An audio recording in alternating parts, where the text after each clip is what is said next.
Hello everyone, Captain Average American here, and this will be my first video for this channel, and the format is definitely going to evolve over time.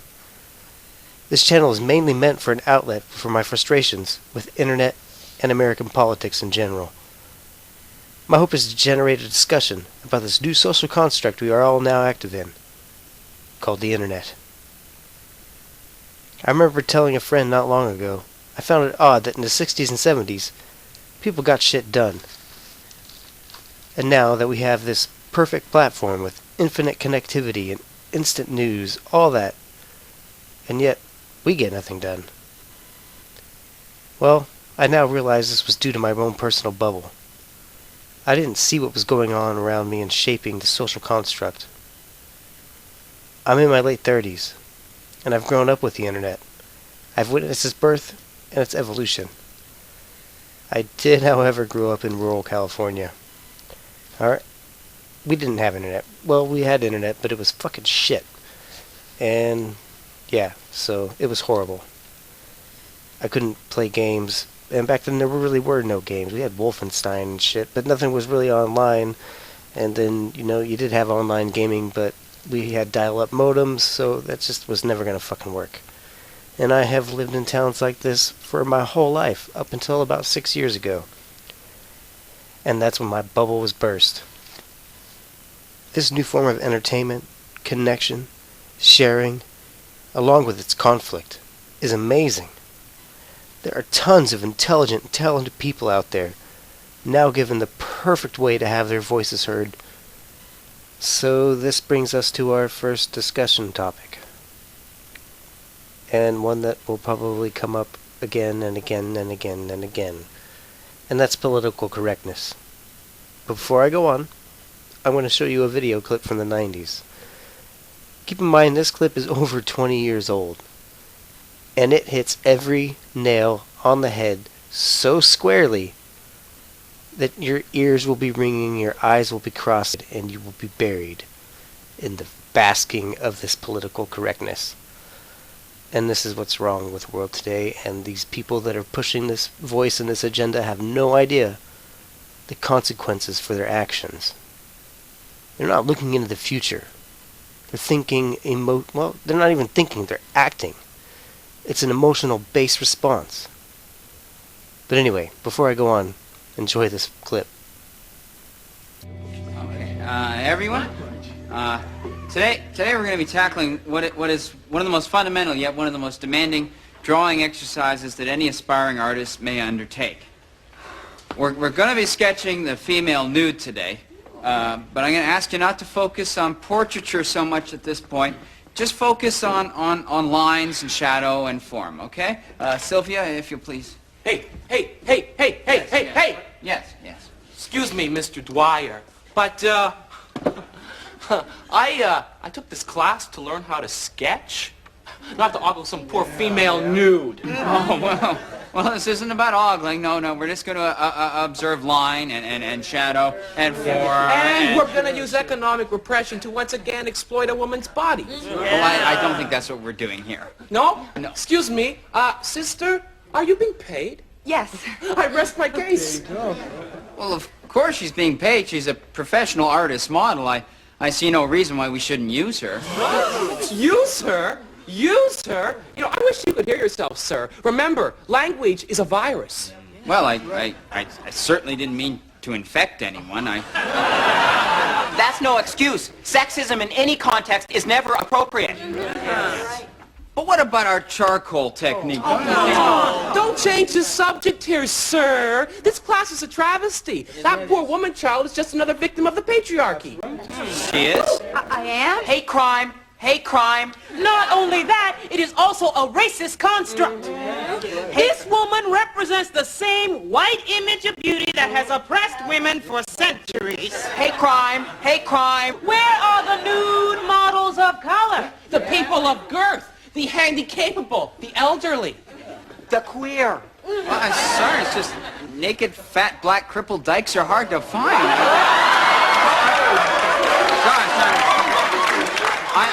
I'm sorry I said that. I apologize. You white male. Stop trying to co-opt my black anger. I'm just trying to understand your black anger. show it to me again. Shut up! Thank you, I understand now. Sir, you leave me only one alternative. I must walk out and call for a boycott of your classes. Anybody who stays is obviously a racist. Or a homophobe. Shut up! Well, you know, these issues are certainly valid, and we could have a discussion. Bye. Well, okay. I assume we have serious artists left. Sylvia, if you please. Come on, take it off, baby. Come on, take it off. No. Come on, out. Everyone out. Come on, out of here. Out. Come on, move it out. I'm disgusted. I'm so sorry. Sylvia, I'm just... Language is a virus. It's fucking infectious. This is the perfect analogy. Perfect fucking analogy. Did you hear what he said? She said? Shim said? What do I call it gender neutral? How do I address you? You know, fuck that. These pampered, low self-confidence, projecting social Marxists fail to realize the main point of their goddamned argument. And it just seems to me that they come from a more emotional base of argument. Oh, you know, my feelings are hurt and I'm fucking triggered. Where was the fucking trigger warning? And what they fail to see is the war they are waging is a war on language. A war on freedom of speech. A violent and aggressive attack on our First Amendment rights. And what do these SJWs fucking think is going to happen if they win this fucking war? They're going to lose their fucking platform. They're going to strip you of your platform without even realizing or taking into fucking consideration that if they can do it to us, someone can do it to them. Just like there's always a bigger bully on the fucking playground, there's always more offense to be taken. And the saddest thing about this whole schoolyard mentality that has been developed by having your voice heard anonymously is the culture clash rather than acceptance that it's created. And we should all know by now how to filter our social media and other various forms of multimedia. So if you're socially sensitive, please be responsible and do so. If you don't like someone, you don't like their point of view, you don't want to hear what they have to say, you can block it. Don't read it. But the worst thing you can do is respond to it. Unless you're ready for, I would suggest, a civil discussion. But we all know how the internet is, and it's going to end up being shit flinging back and forth. But, you know, if it's something that just goes against your moral sensibilities and blah blah blah, skip it. Ignore it. Don't pay it 2 fucks of attention. Because if you do, and then you go on this tirade and try to censor them and get their voice muted, let's say, don't you realize that's going to happen to you? Don't you realize you're fighting to take your very own rights away? And do you think all this is new? No. The fight against this virus of free speech has it's been around for a while. And I'm going to show you another clip. And this clip, I can't remember the name of the show and the source that I got this from. Well, I got it off YouTube, and I'm going to leave a link below from the original, or wherever I got it from, the channel that I got it from.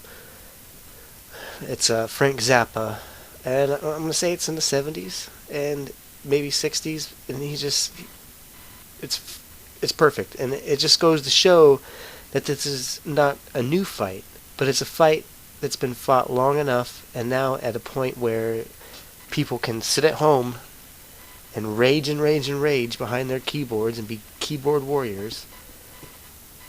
So, yeah. Take a look at this. A song of yours now that expresses your philosophy these days, or can you point to anything in particular, or maybe even do some lyrics for us that would? You mean you want me to recite? Sure. It's so. Let's see. What could I possibly recite to you that will? Dancing Fool. Oh, that's a safe one. Yeah. I don't know much about dancing. That's why I got this song. One of my legs is shorter than the other, and both of my feet's too long. Of course, now, right along with them, I got no natural rhythm, but I go dancing every night, hoping everything will be all right because I'm a dancing fool, etc. Now that sounds fairly harmless, and yet some of your stuff could not be done even if the microphones weren't on and the cameras weren't. Well, you have to understand the reason why. It's not my fault, you know, because the problem with lyrics stems from a primitive belief in this country that there are certain words in our language that will corrupt you instantaneously the moment they are uttered into the atmosphere. Something awful will happen. Yeah, I mean, come on, let's be reasonable about this. I mean, that's like animism, you know? I mean, it's so stupid that an idea like that persists in an industrial society, you know? And because of these attitudes and because people have spent money to build agencies to make sure that there's this whole hierarchy of people waiting for these magic words to occur in the airwaves. And they're just, you know, they're hovering. You can't see them, but they're all around here, you know. They've got snipers up in all these things up here that shoot a mask over your mouth and you can't say anything. They have them in radio stations. They have them in all television stations. They have them everywhere. And even at news... Are you ready? He's about to say something awful. No, I don't need to say it because the fact of the matter is that everybody already knows what I'm talking about. So if they know what I'm talking about, why can't I say it? That's right. You because now you've induced them in their mind and made them think. Yeah, I'm making you think dirty. quite a feat, actually. Making them think at all is a really rough one, but you know, you start them off by thinking dirty, and then you know, and they get that sensation. Well, I hope you're proud of yourself. You should have your mind washed out with a bar of soap. The belief that words can instantly infect someone comes from a weak confidence in your views. You'd rather pull the victim card than face intellectual discourse. And this new digital voice we've been given should be used to debate and share ideas. And of course, we'll come across those ideas that we just can't handle. And I think that to be true of most, if not all of us. We all become so invested in an idea that we can no longer approach some things with an open mind. It's at this point you need to exit the arena until you have gathered clarity, or just walk away completely. Your right to speak out and your views are just as important as the next person's. Your victory over censorship will only be driving another nail into your own coffin. I'm going to leave you with one more clip that just says all of this so very eloquently. There's always talk about how the right needs to rein in its crazies, but the left has some crazy reining in to do too. Unless you think I'm creating a false equivalency, I'm not. Because on the right, unlike the left, they have actually managed to carve out a place for their crazies. Unfortunately, that place is elected government.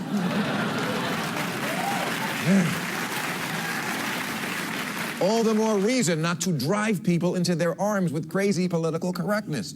For example, The Economist last week drew the wrath of the liberal website Media Matters, who said that their jalapeno flag cover was the sort of stereotype that ignores Latinos as a multifaceted community and relegates them to chili pepper-consuming constituents. Hey, Media Matters, can I say one thing to you? Shut the fuck up. Hey. No Hispanic looked at this cover and said, I've been wronged. They looked at it and said, yum, jalapeno. Look at this insane headline. College president forced to apologize after saying all lives matter. You know what happened? A college president sent out an email in support of the protesters in Ferguson, but said all lives matter instead of Black Lives Matter. And then had to apologize? I'm sorry, I meant Black lives. Fuck all lives. How deeply stupid has the far left become when gay designers can't get along with gay musicians? When vegans attack vegetarians for not being pure enough? I've seen this. Cheese eater, burn him! I see agnostics and atheists bitching at each other. Why is this even a thing? Do you believe in a talking snake? Me neither. We're on the same team. Okay, one more. At Mount Holyoke this year, they canceled a production of the Vagina Monologues because they said it offended the transgendered. by offering, quote, an extremely narrow perspective on what it means to be a woman. Yes, we forgot all about the 0.3% of women who don't have vaginas but still want a monologue. I'm sorry, I love the transgendered, but if you're transgendered and you can't handle the vagina monologues, you don't need a vagina. You're already a giant pussy.